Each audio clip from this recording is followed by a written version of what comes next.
Hi, I'm Mike from 1A Auto. We've been selling auto parts for over 30 years. We're dedicated to delivering quality auto parts, expert customer service, fast and free shipping, all backed by our 100% satisfaction guarantee.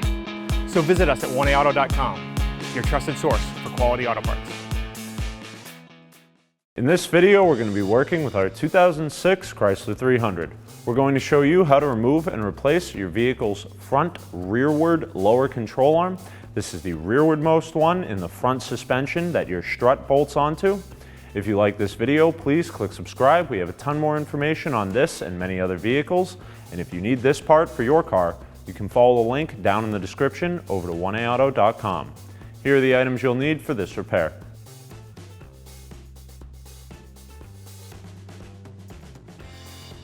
Using a 21mm socket and a breaker bar, loosen all of your lug nuts about one turn.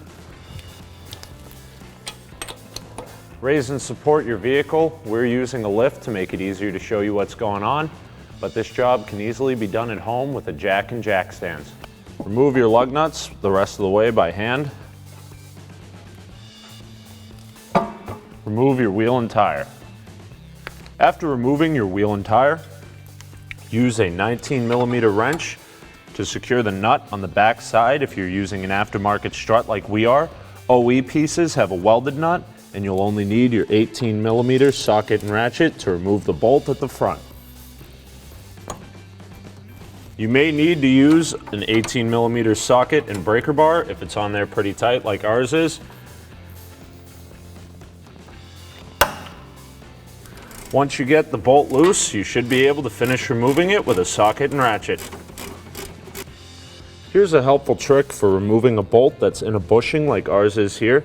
They don't really want to just pull out like a bolt normally would once you've removed the nut.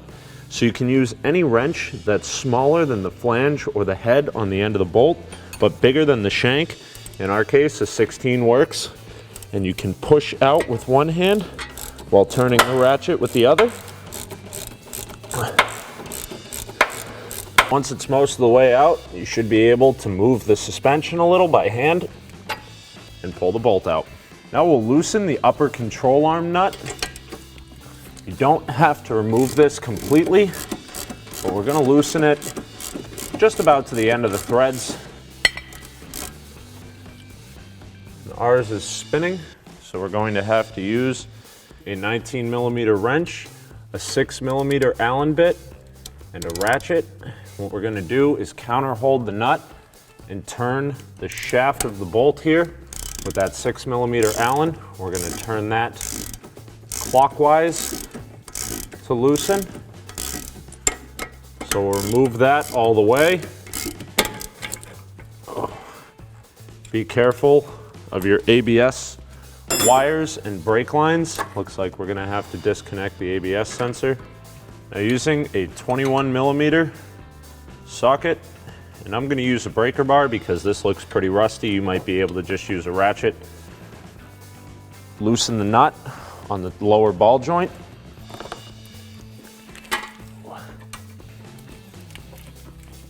Once we've got that loose, we can switch to a socket and ratchet. So I'm going to use a bungee cord to secure our spindle onto the strut. You could also do the control arm. I'm just really concerned about the tension that's on this brake hose here. You always want to be mindful of that. So now what we're going to do, if you're replacing your lower control arm, you're going to want to hit the control arm here to separate it from the ball joint without damaging the ball joint itself. Before using a hammer or any other kind of heavy-duty tool, be sure to wear proper safety equipment such as dust masks and safety glasses.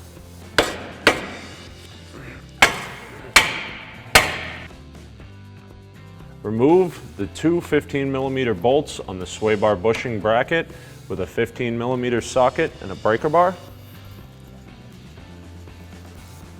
Just loosen them up for now and switch over to a ratchet once they're a little easier to move.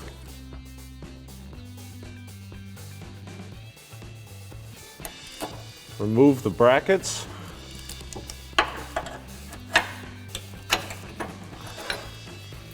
And you'll see that there's a cut going down the center of the bushing. which we'll want to spread open, slide off of the sway bar.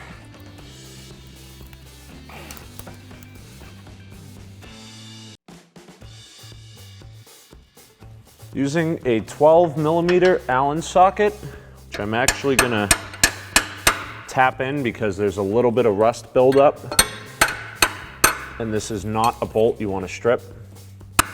Normally using the handle of a ratchet or breaker bar,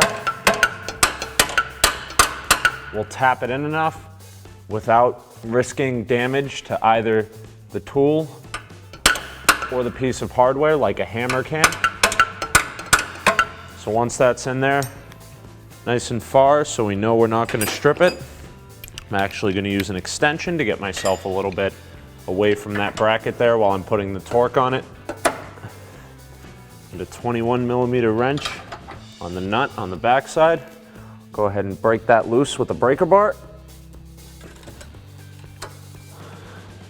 And pay attention, because what I'm going to do is remove the wrench, rotate the nut and bolt together, hold the wrench again.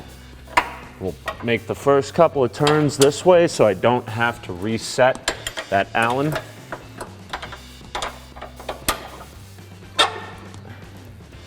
Then we'll switch over to a ratchet.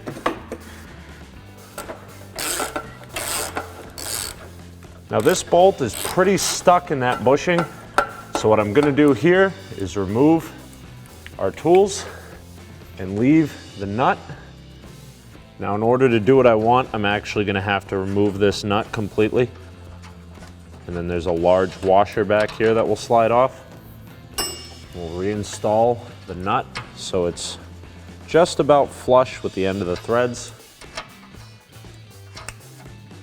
And now we can tap that a little bit with a hammer and help slide the bolt out. I don't have a lot of room here, so I'm just using the side of the hammer, but this really doesn't take much force. Now that we know it's moving nice and easy, we'll spin it off a few threads and tap it, spin it a few threads, tap it.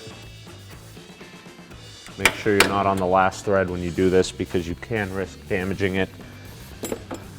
We'll remove the nut, grab that bolt, wiggle our control arm until we're able to remove it from the vehicle. Now you should be able to pull your spindle and hub out of the way. Again, always be careful of these hoses and wires.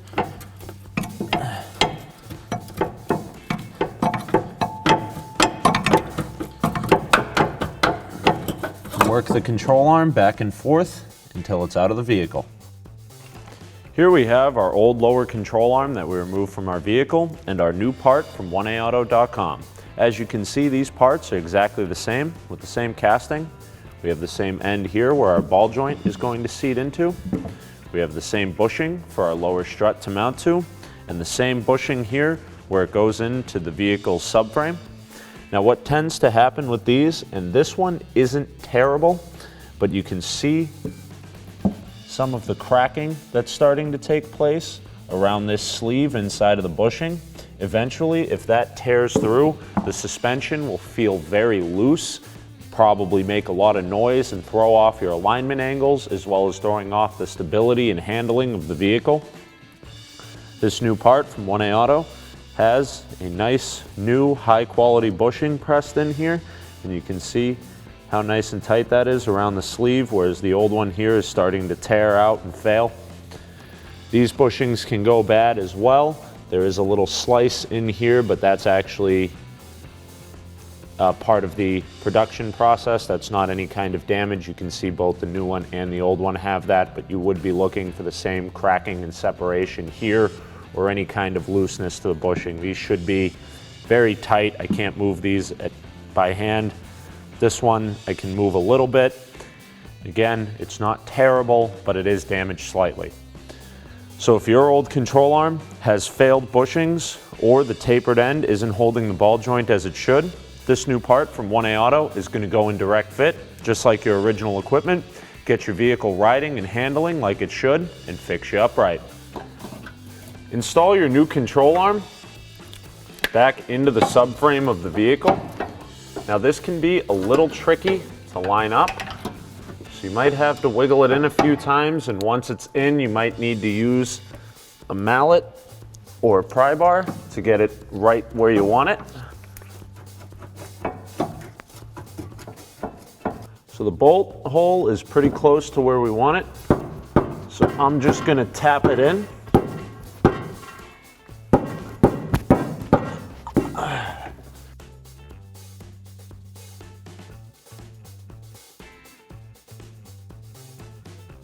Looks like right about there is where we want it, so let's try to put our bolt through.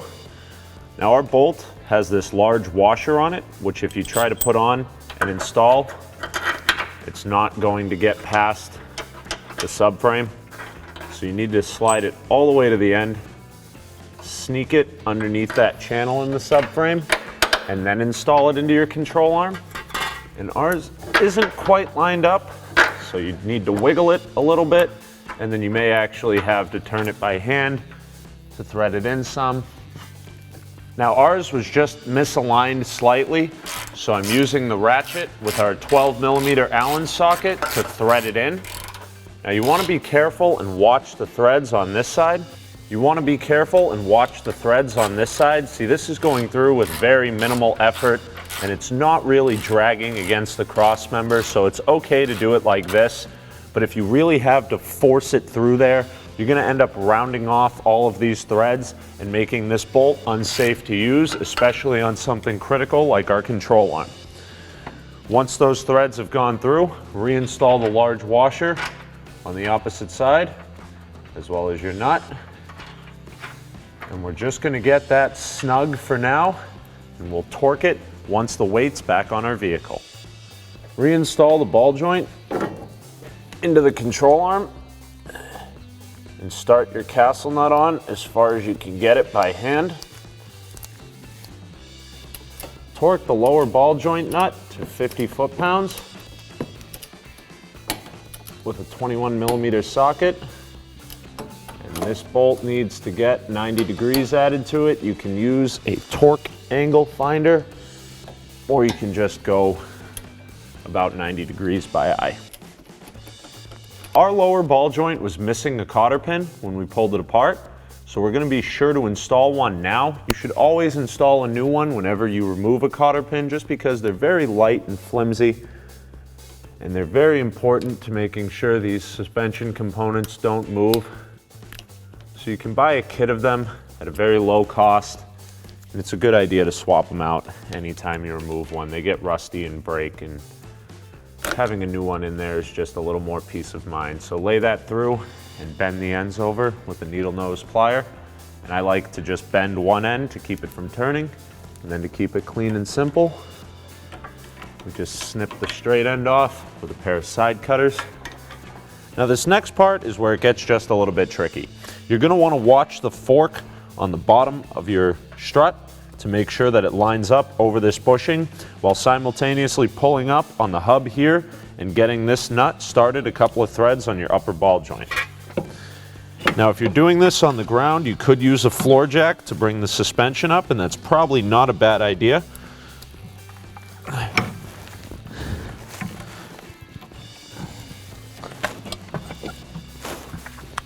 And that doesn't have to line up perfectly just yet, as long as it sits around the control arm so we know we have room to move it. Then we'll start our 19mm nut. We'll now hold the nut with our 19mm wrench and use our 6mm Allen key socket and ratchet. You want the ratchet to rotate counterclockwise this time to install. We'll now torque the upper ball joint nut to 35 foot-pounds with a 19mm socket. And once again, we're going to add 90 degrees.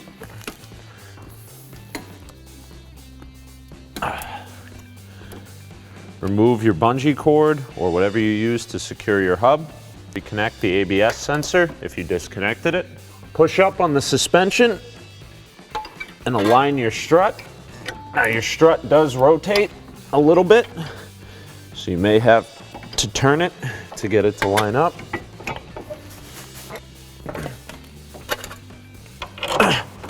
Start your bolt. and then make the fine adjustments to line up the other side. Once again, we'll use our 19mm socket and ratchet to start running that bolt through.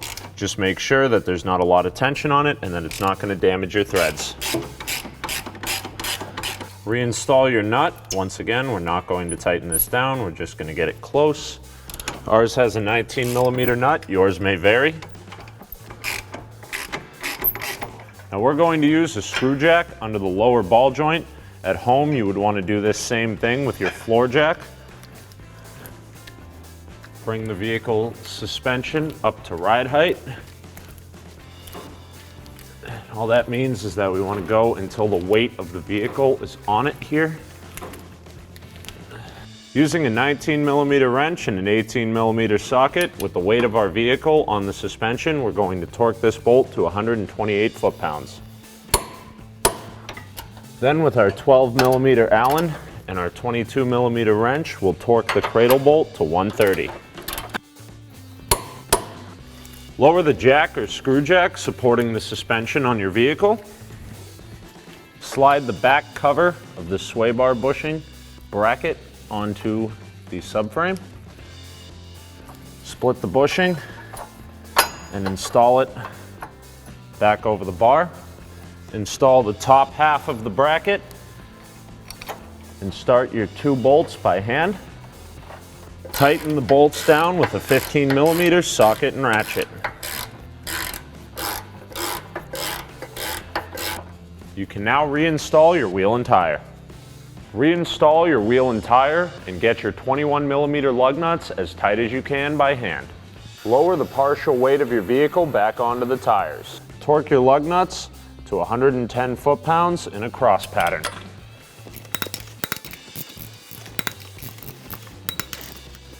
Thanks for watching.